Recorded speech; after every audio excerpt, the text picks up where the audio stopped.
Nincsenek barátaid? Hallod-e?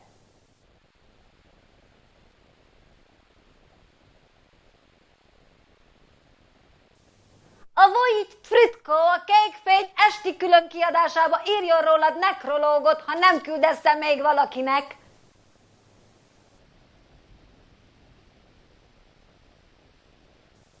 Nincsenek barátaid, hallod-e? Megjárod, ha szórakozol velem, meglásd!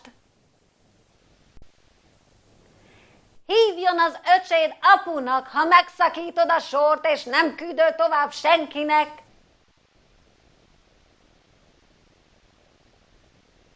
Ide írd be néhány adatod, alulra meg, akinek be akarod aranyozni az életit.